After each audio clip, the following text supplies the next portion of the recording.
hari ni kita nak cerita pasal airline, top airline Hari ni kita terbang. Qatar ni belum berkesempatan. Cuma setakat ni saya belum pernah dengar orang cakap benda buruk pasal dia. Pasal Qatar. Somehow dia manage to do good business lah kan. Bila masuk pasal airline, dia akan berkaitan dengan negara tu. Of course dia ambil colour daripada Qatar lah.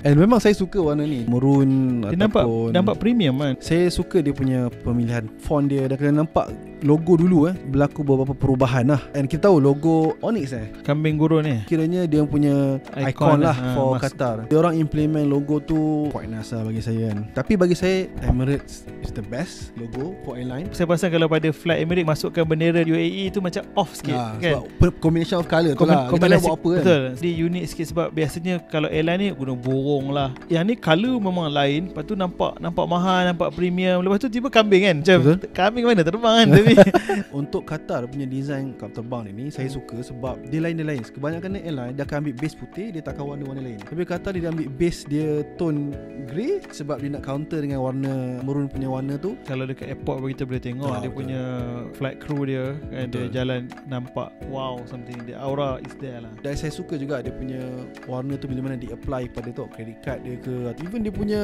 tiket.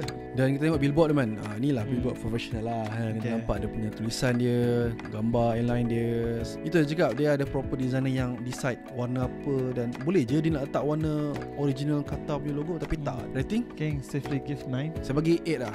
Saya rasa Qatar 8. Ni saya tak tahu kenapa saya tak suka dari dulu lagi. Walaupun bukanlah kita tak suka sebab dia jiran kita pun tak. Memang dari dulu saya rasa why I mean kita freely je nak cakap apa lah. Tapi saya memang tak pernah suka lah logo ni. I don't know lah, implementation BO dia tu, maybe kalau dia nak bagi nampak premium, BO emas, dia kena banyak lagi BO dia tu. Saya tak rasa dia nak nampak premium kan. Saya rasa dia memang nak nampak old school. Dulu memang airline kebanyakannya macam tu, dia akan ada stripe. Kalau saya dah start buang lah kot yang line tu. I know it's part of the design. Even burung dia pun nampak macam retro punya logo. Betul. Typography dia pun saya tak suka. Mungkin sebab dia all capital ke pun saya tak tahu. Dekat airline tu pasal I don't know, dia try to do trick apa, N dia tu jadi N kecil.